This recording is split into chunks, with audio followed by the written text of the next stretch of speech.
j'ai un problème, je sais pas gérer mon budget. Et en fait, c'est pas tant que je sais pas gérer mon budget, mais plus que j'ai pas d'outils pour le gérer correctement. L'application de ma banque, j'ai jamais vu une application aussi peu intuitive, du coup c'est horrible. Et après j'ai essayé plein d'autres méthodes, des carnets sur Excel, sur des applications sur Notion. Mais bref, c'est toujours la même conclusion, je le tiens 2 semaines et après j'arrête tout. Et au final, tout ça c'est une question d'habitude, parce que si je prenais vraiment l'habitude de traquer mes dépenses, bah j'aurais plus ce problème là. Et il y a quelques années, j'ai lu le livre Atomic Habits de James Clear et j'y ai retrouvé le carnet de notes dans lequel j'avais pris toutes mes notes sur ce livre. Et dans sa théorie, il dit qu'il y a 4 facteurs clés pour tenir une habitude. Il faut que cette habitude elle soit évidente, attractive, facile et satisfaisante. Bon, et le peu qu'on puisse dire, c'est que tous les systèmes que j'avais testés auparavant, ils remplissent peu, voire aucun de ces critères. C'est là que j'ai eu l'idée de My Wallet, une application qui répondrait à chacun de ces 4 critères pour m'aider à traquer mes dépenses et ne plus jamais être à l'aveugle sur mon budget.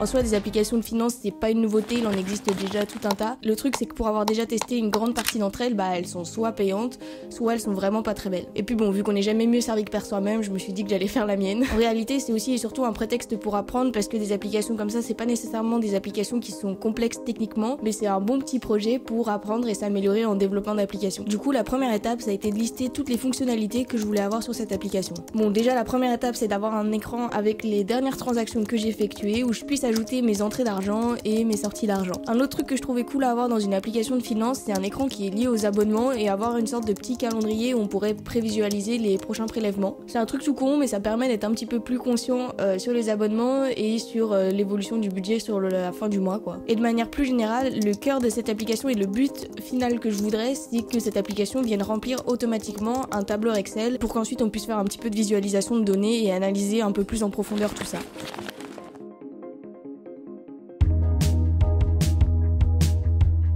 Bon, maintenant qu'on a les grandes lignes, j'ai ensuite réalisé la maquette de l'application pour bien structurer tout ça. Je voulais quelque chose d'assez minimaliste et je suis récemment tombée sur la technique des bento grids. Les bento grids, c'est un type de design inspiré des bento box japonaises et c'est pas mal utilisé par pas mal de grosses marques dont Apple pour réaliser des designs simples mais parfaitement équilibrés. Du coup, je me suis très largement inspirée de cette technique-là pour réaliser la maquette de mon application et je suis arrivée à ce résultat-là.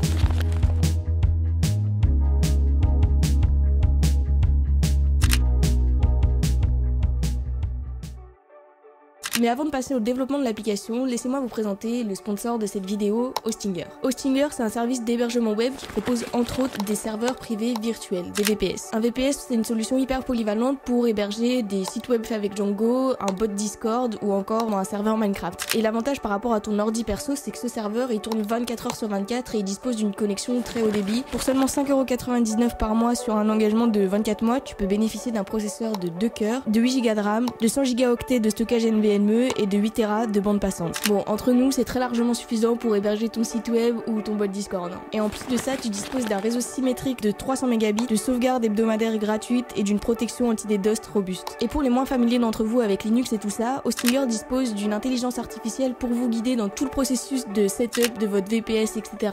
Donc c'est hyper facile de le prendre en main. Honnêtement, c'est testé et approuvé. Et vu qu'Hostinger c'est les boss, j'ai un petit code promo pour vous qui vous permettra d'avoir 10% de réduction. Encore un grand merci à eux de sponsoriser cette vidéo.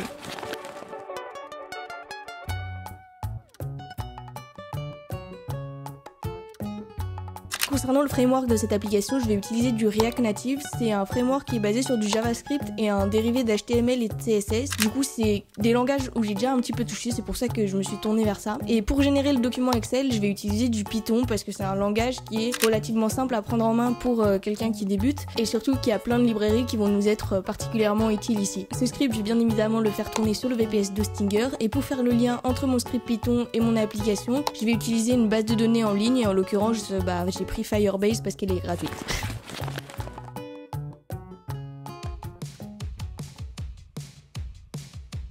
Le premier écran que j'ai codé dans mon application, c'est l'écran de transaction. Le concept, il est tout simple, c'est de pouvoir lister les dernières transactions que j'ai effectuées et de pouvoir ajouter des entrées d'argent ou des sorties d'argent. En fait, la principale difficulté dans cette partie-là, c'était de gérer le lien entre ce que l'utilisateur rentrait et la base de données. Pour la base de données, j'utilise Firebase parce que au-delà d'être gratuit, c'est un moyen de pouvoir stocker mes données de manière permanente et en dehors du téléphone. Donc ça veut dire que ces données-là, elles sont accessibles n'importe quand et n'importe où du moment qu'on a une connexion Internet internet et un accès à cette base de données. Et le truc c'est que l'application elle stocke pas mal de types de données différentes et il a donc fallu structurer un petit peu cette base de données pour éviter d'y aller à l'aveuglette et d'avoir une base de données qui est pas nécessairement bien optimisée. Du coup j'ai décidé de diviser ma base de données en 4, une partie transaction, une partie catégorie, une partie abonnement et une partie générale. La partie transaction au pluriel, elle contient l'ensemble des transactions au singulier. C'est un peu foireux mon truc, je me rends compte en le disant. Mais bon, écoutez, c'est fonctionnel. C'est peut-être pas le plus opti, mais c'est fonctionnel. Et du coup, chaque transaction au singulier est caractérisée par un identifiant unique. Unique parce que ça permet d'éviter d'avoir des doublons. Et déjà que c'est pas hyper opti, si on commence à rajouter des doublons et des difficultés en plus, on n'est pas sorti de l'auberge. Du coup, pour créer des identifiants uniques à mes transactions, j'ai utilisé la méthode date.now de JavaScript qui retourne le nombre de millisecondes qui se sont écoulées depuis le 1er janvier 1970 à minuit. C'est une technique comme une autre et l'avantage c'est que jusqu'à preuve du contraire, on peut pas avancer dans le temps ou reculer dans le temps, du coup ça rend quasiment impossible d'avoir des doublons. Du coup sur chaque transaction, je suis venue ensuite associer tout un tas d'informations comme le prix, le label, la date de la transaction ou encore la catégorie à laquelle elle appartient. Et en parlant de catégorie, la deuxième branche que j'ai dans ma base de données, c'est la branche avec toutes les catégories qu'on peut avoir dans l'application. Comme pour les transactions, chaque catégorie est caractérisée par un label et ensuite on a deux champs à chaque catégorie. Une catégorie pour l'icône de cette dernière et une catégorie qui vient juste stocker le nom de la catégorie. Troisième branche, c'est la branche générale et là-dedans j'ai des informations qui sont plus générales à l'application, à savoir le budget total, le budget mensuel et l'objectif qu'on se fixe pour notre budget mensuel. La partie abonnement, c'est comme la partie transaction, je viens y stocker tous mes abonnements à la différence près que j'ai ajouté un champ récurrence à chaque abonnement qui vient nous dire si cet abonnement il est mensuel, hebdomadaire, annuel, etc. Du coup ça c'est pour toute la partie qui est liée à la base de données et dans mon application je suis venue ensuite réaliser deux formulaires, un formulaire pour une entrée d'argent et un formulaire pour une sortie d'argent. Ces formulaires je les ai réalisés grâce à des composants de React Native comme les text input ou les drop-down pour les menus déroulants.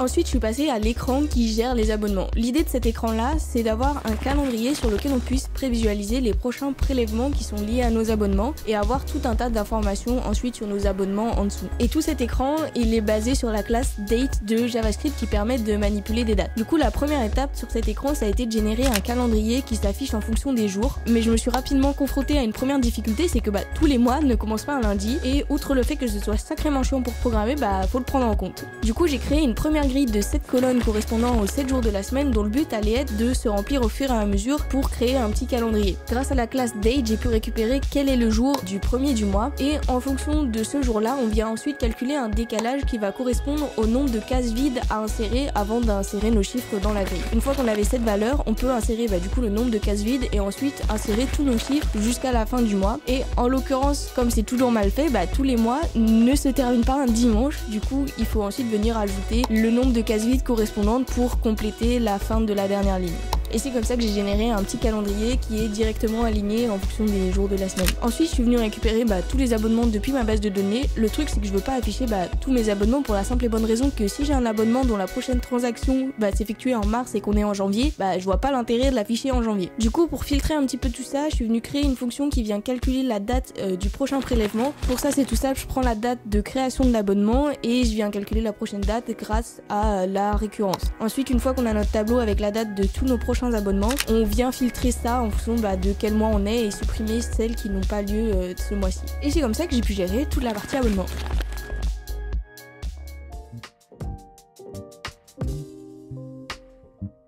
Ensuite, j'ai un dernier écran qui s'apparente un petit peu plus à un écran de réglage dans lequel je peux venir configurer un objectif de dépense maximale mensuelle et venir ajouter ou supprimer des labels pour mes transactions. Ce qu'il y a, c'est que les informations de cet écran, elles doivent pouvoir communiquer directement avec l'écran transaction, mais vu qu'il n'y a aucun lien entre ces écrans, c'est impossible. En fait, ce qu'il faut comprendre, c'est qu'une application React Native, c'est un ensemble de composants emboîtés les uns dans les autres. En général, les composants enfants peuvent avoir accès aux informations du composant parent. Mais sauf que deux écrans, en soi, ils n'ont pas de composants parents par lequel on pourrait faire transiter cette information, ils ont donc aucun lien entre eux. Du coup, pour contrer ce problème, j'ai utilisé une fonction native de React qui s'appelle le contexte. Cette fonctionnalité, elle permet de partager des données de manière globale à l'application, des données comme un thème, des fonctions, de la data, sans qu'il y ait nécessairement un lien hiérarchique entre deux composants. Et du coup, c'est super pratique parce que ça me permet de pouvoir faire communiquer les informations entre mes deux écrans, et c'est comme ça que j'ai pu faire transiter les informations entre l'écran de réglage et l'écran de transactions. Et voilà, c'est comme ça qu'on a eu notre petite application avec toutes ces fonctionnalités. Ensuite, j'ai réalisé un script Python pour automatiser la génération d'un fichier Excel avec toutes mes transactions pour pouvoir ensuite les analyser plus en détail et faire un petit peu de visualisation de données. Donc du coup, la première étape, c'était de récupérer toute ma base de données. En soi, la logique de mes fonctions, je l'avais déjà fait dans l'application, donc il restait plus qu'à adapter ça en Python. Et une fois qu'on avait récupéré toutes ces données, on pouvait commencer à mettre les mains dans le cambouis. Du coup, pour générer des tableurs Excel, il existe une librairie qui s'appelle comme ça. Je vais pas essayer de la nommer et partir dans ça parce que c'est imprononçable. Cette bibliothèque, elle permet de couvrir quasiment la totalité des fonctionnalités qui sont disponibles sur l'interface classique d'Excel, mais avec des fonctions Python. Du coup, c'est super pratique. Du coup, dans un premier temps, mon script il vient créer une feuille pour chaque mois et y entrer toutes les transactions que j'ai réalisées pendant ce mois-là. Et ensuite, pour chaque mois, mon script vient réaliser un diagramme circulaire pour voir un petit peu dans quelle catégorie j'ai le plus dépensé ce mois-ci. Et ensuite, à la fin, j'ai une feuille bilan qui vient faire un récapitulatif par mois, du coup avec mes totaux d'entrée d'argent, de sortie d'argent et les balances mensuelles. Et ces valeurs-là, je les ai ensuite traduites dans des diagrammes pour que ce soit un petit peu plus visuel. J'ai essayé d'appliquer les mêmes couleurs et la même police que dans l'application. Du coup, ça fait un petit peu des bras de graphiques, mais je trouve ça stylé. Bon, et une fois qu'on a notre script Python, il ne nous reste plus qu'à le lancer de manière régulière pour tenir notre tableur Excel à jour. Et en soi, l'exécution d'un script de manière régulière, c'est très facile à automatiser, ça se fait grâce à ce qu'on appelle un cron job. Grosso modo, un cron job, ça permet d'exécuter des commandes ou des scripts à intervalles réguliers. Vous avez été nombreux à m'en parler dans la vidéo sur les cinémas et c'est d'ailleurs comme ça que je l'ai découvert. Merci beaucoup pour tous vos retours là-dessus, ça fait chaud au cœur. Promis, je détaille pas trop ça ici parce qu'il y a une partie 2 qui est dans les cuisines. Ok, alors du coup on se retrouve directement sur Hostinger pour configurer notre VPS. Du coup pour le système d'exploitation on va choisir Ubuntu. Continuer. On rentre un petit mot de passe et hop, maintenant il n'y a plus qu'à attendre que le VPS se configure. Maintenant le but ça va être de transférer mon fichier Python dans le VPS d'Hostinger. Pour ça on va venir entrer la commande suivante depuis notre terminal. Hop, et du coup là nos 3 fichiers ont bien été transférés. Maintenant on va venir ouvrir le terminal du VPS et donc là on peut voir que j'ai bien mon dossier juste ici et donc du coup ça veut dire que j'ai fait mon importation correctement. Donc je vais venir installer toutes les dépendances dont mon script a besoin pour pouvoir fonctionner à travers un environnement virtuel. On a lancé notre script une première fois dans le VPS pour voir que tout fonctionnait bien et là si j'affiche les fichiers qui sont dans notre VPS, on peut voir que j'ai bien le fichier Excel qui a été créé correctement. Maintenant la prochaine étape ça va être de venir créer le cron job. Pour cela on va venir ouvrir le cron tab avec cette commande. Maintenant qu'on est dans notre cron tab on va venir le modifier pour venir entrer notre commande d'automatisation. Du coup notre commande ce qu'elle vient faire c'est activer l'environnement virtuel dans lequel on a toutes nos dépendances à notre fichier Python puis exécuter notre fichier Python. Et du coup cette commande là elle vient s'exécuter à minuit le premier jour du mois, tous les mois et ce peu importe quel jour de la semaine on est. Et maintenant si on tape cette commande on voit bien que notre cron job a bien été créé. Et voilà, c'est grâce à cette petite technique que notre tableur Excel il vient se mettre à jour tous les mois de manière automatique sans qu'on ait rien à gérer.